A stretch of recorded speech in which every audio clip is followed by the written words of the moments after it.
So for this video, we're going to talk about rational exponents. Now, rational exponents are very similar to our rational functions unit, where you have exponents that are now fractions. And those exponents can have variables, but most of the time the exponents are in the form of a number. So there are some properties that you need to know and some formulas that you need to know for your rational exponents. The first one is a, this is the base, okay, is to the power of 1 over n. So if I have the a to the power of 1 over n, that is actually equal to the nth root of a. Now here's the thing, this is what's important. N is in the denominator, and n here is my index. So from the denominator, it becomes your index. So whatever is in the denominator becomes your index, and that is the same thing here. If I have m over n, so let's say m is not 1, m is something else. So in the numerator, it's not 1 anymore. So that n becomes this n, which is the same thing as this n. Now there's two ways to write it. There's two ways to write m, but n is still going to be the index. So these are still representing your index. M, on the other hand, I'll change my color here, something a little bit more visible. M, on the other hand, and that looks almost the same, sorry, m here, and here, and here is representing the exponent. So the index comes from the denominator, and the exponent comes from the numerator. Now that exponent can either go on the inside of the radical or the outside of the radical. Sometimes this is more beneficial to us. Sometimes this first one is more beneficial to us. It really just depends on the problem. But the first thing that you need to make sure you know how to do is how to go from exponential form to radical form. So in an example, let's say I have exponential form 2 to the, or x to the 2/5. So to go from exponential form to radical form, in this case, my 5 is my index, so that's going to be my root. The denominator is always my index. X goes underneath, so that's always going to go here. And then my exponent is always the numerator. So that would be from going from one form to the other. Or I could write this as the 5th root of x squared on the outside, and make sure you put it in parentheses. So that's exponential to radical form. And then there is another to go from radical form to exponential form. So sometimes it helps us to be able to just go from one form to the other really quickly. And then sometimes that helps us to simplify. Now, radical to exponential form, let's say my radical is the cube root of 25. Well, one way that I could really just write this is I could say 25 has an exponent of 1, and I could say that this is 25 to the 1/3 power. But there's another way to do this one, okay? And the other way to do this one is to recognize that 25 is 5 squared. And then I could write this as 5 to the 2/3 power. Which one of these is technically correct? Well, most of the time when you're doing a radical to exponential form, you want your base to be as small as possible. So technically, the correct answer here would have been this one. But it really, really technically they're both the same thing, two different ways to write it. But I would say that I would want working with numbers for my base to be as small as possible. So if there's a way to rewrite your base, meaning 25 as 5 squared, then you can easily do that real quick and then go to exponential form. Okay, now here's the thing. All of our properties of exponents that we did at the very beginning of this unit will apply here. So if you have a negative exponent, remember it gets brought down in the equation.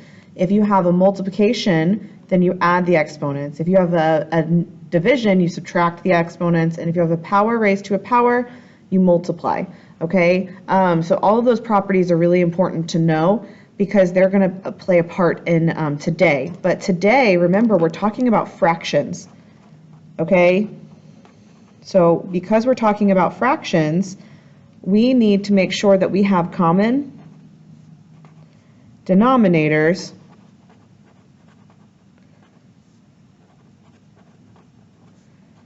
to add or subtract. I ran out of room. So we want common denominators to add or subtract. So for example, let's say I want to simplify this problem here. I have the fourth root of x to the third divided by the eighth root of x squared. Now these cannot be simplified by normal means, and what I mean by that is, like, normally we would try to take the exponent on the inside, divide it by our index, and see if it reduces, but these don't reduce. So the only other thing that we can do here is we can we can convert them to exponential form and then try to simplify them that way. So if we do that, this first one, the index is 4 and the exponent is 3. So we're going to have x to the 3/4 power. And then the denominator here, I have x to the 2/8 power. Well, remember, you need common denominators to add or subtract. Well, if we look in the numerator here, I have 3/4, that doesn't simplify, but 2/8 simplifies to 1/4. And now I have the same denominator for my fractions. So remember, because we're dividing, we're going to subtract our exponents with the numerator minus the denominator. If I do that, I have 3 minus 1. They're common denominators, so I don't have to worry about getting denominators that are the same. And then I'm going to have x. So 3 minus 1 is 2/4. This also reduces. It reduces to x to the 1/2 power. And the only thing that I would do here is transfer this back to be the index of 2, so the square root of x. A lot of the times my rule of thumb is if I was given radicals, then I usually leave my answer in terms of radicals. If you're given exponential form, then maybe leave your answer in exponential form. Okay, so you kind of always want to go back to the form that you started with, but we utilize the converting to help us with these equations. Let's look at one more real quick before we move on to some more difficult problems. Let's do a multiplying problem where I have the square root of 7 times the square root, or cube root, I'm sorry, of 7. Now I can't combine these because I have different indexes. So you can't combine under the radical because the indexes are different. But we can change them to rational exponents and add the exponents together. So let's do that real quick. This becomes 7 to the 1/2 power times 7 to the 1/3 power. The index becomes our denominator. Now I can add my exponents. So if I do that, I say 7 to the 1/2 plus 1/3. But the problem here is I can't just add them. I have to have common denominators. So multiply the numerator here, top and bottom, by 3. Multiply the numerator here, top and bottom, by 2. And I will have 7 to the 3/6 power plus 2/6 power. Add those together, that is 7 to the 5/6 power. And another way to write this would be the 6th root of 7 to the 5th. Or you can say the 6th root of 16,807. You don't have to do that. You could just leave it just like this. This is acceptable to me, but it doesn't matter. You could also say 7 to the 5th in the calculator and get 16,807. This does not simplify because this is actually 7 as a prime number, and all of these are considered, you have 5 sevens, which is not 6. So you need 6 in order to simplify it. Okay, let's focus in on some other problems. So those are 2 examples. I have a few more to do. I think we'll stop at maybe 3 more. But for example, for this one,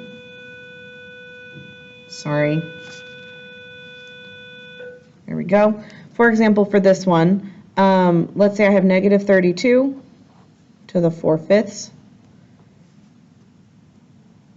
Now, for this one, it's like we're starting out as a rational exponent, but there's really nothing I can do here except to convert to my radical form. So I'm going to convert this to radical form, which is 5, negative 30, the index of 5, negative 32. And I'm going to actually, when I do this, I'm going to give you a hint. Start with your 4 being on the outside. Start with your exponent being here. Because this possibly will help us simplify the smaller numbers instead of simplifying a really big number. So now we're going to look at 32, and remember it's a 5th root, so it's an odd root, so the negative is okay. Our answer will just be negative. But we're going to look and see if we can simplify this. So 32, 4 and 8 is what I had. 4 is 2 times 2. Those are prime numbers. 8 is 2 times 4, and 4 again is 2 times 2. And I perfectly, actually, in this case, have 5 2's. So when I'm taking out, I have nothing left over, so this actually simplifies completely. So if I do this, I have, in parentheses, a negative 2. The negative coming from inside because it was an odd exponent, or not exponent, but it was an odd index, so my answer stays negative. And the 2 coming from down here because I take 1 from this group of 5. Now we can do the exponent, and negative 2 to the 4th power is positive 16. So that's my final answer, is 16. If I had done that 4 inside, I would have had a lot bigger problem to simplify. So sometimes it helps to have that 4 on the outside, that exponent on the outside, before you kind of get started with simplifying.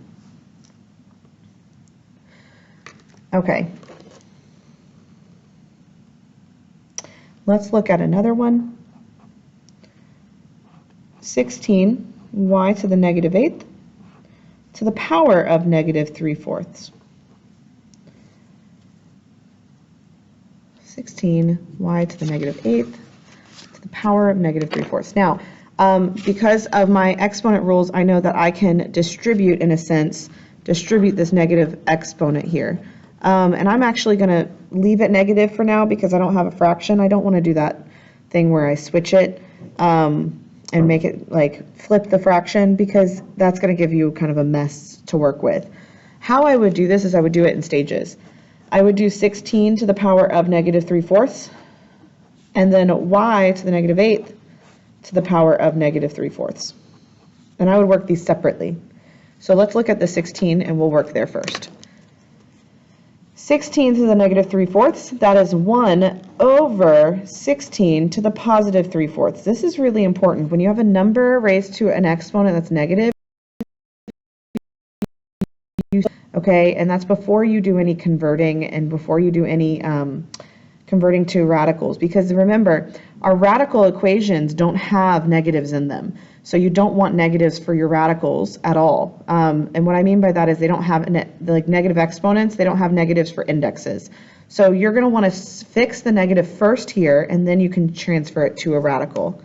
To transfer this one to a radical, I would have the 4th root of 16, and then I'm going to put that cube on the outside. Now the 4th root, we actually did this one just 2 seconds ago. This is 2 times 2 times 2 times 2 is 2 to the 4th is 16. So to go backwards, it would be 1 over 2 cubed. Now I'm running out of room here, so we're going to stop here, okay? And I have that 1 over 2 cubed. That's going to go into my answer in a minute. But let's move on to this other one here. And let's focus here.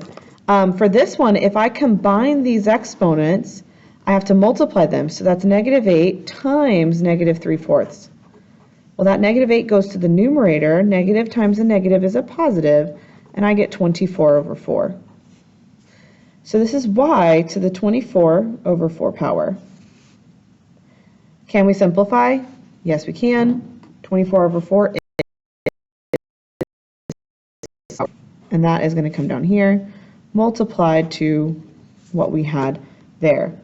So if I simplify this a little bit more, this is 1 over 2 cubed is 8 times y to the 6. That y to the 6 goes to the numerator, and I'm leaving it y to the 6 over 8.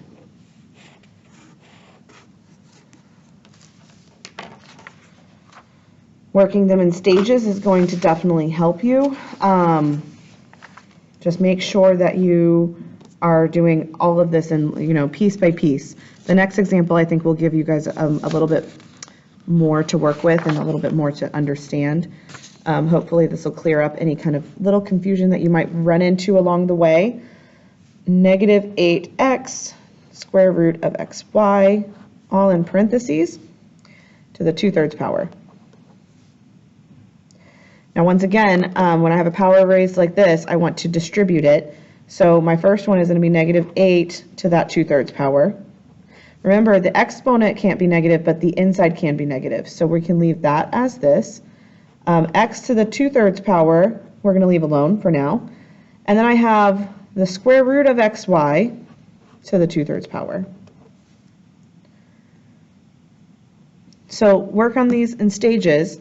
I'm going to go down here. This is going to be the cube root of negative 8, and we're going to put that square on the outside.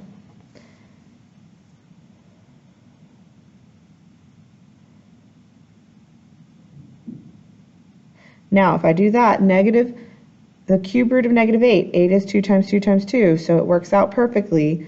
This actually becomes negative 2 squared. And this is going to become 4. So I'm working that one. That one goes all the way down to 4, so that's going to be part of my final answer. This x to the 2/3, I can't really do anything with it right now. So I'm actually going to bring it all the way down real quick, x to the 2/3. There's not much I can do at this moment.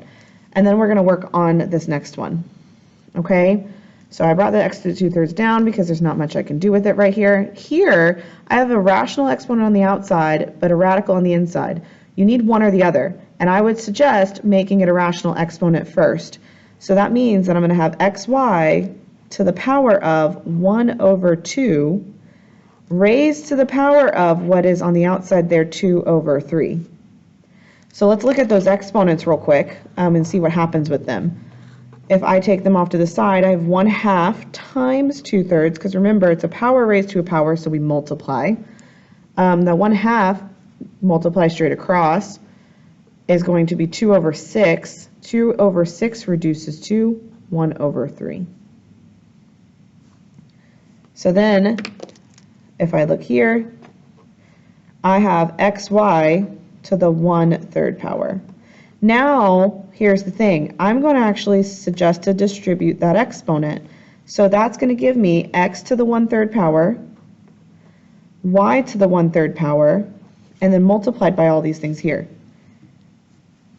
Okay, so we have gone through in stages.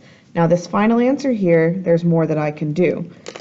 So what I'm going to suggest is once you get here, remember that you can combine these by adding your exponents together. So 4 is going to be left alone, but x is going to have the 2/3 plus 1/3 power, and then y to the 1/3 power. Now 2/3 plus 1/3 is 3/3. 3 divided by 3 is 1, so this becomes 4x y to the 1/3. And I can leave my answer like this, or I could leave my answer like this, 4x to the cube root of y, and switch it back. Okay? Both of these answers are acceptable. And the reason I say both are acceptable is because we started with a rational exponent and we had a radical. So it doesn't really matter which one you leave it as. I would consider both acceptable, but be able to do both just in case you hit a snag in your practice work today. Okay, that is it for rational exponents. So hope you have a wonderful day. And let me stop this video now.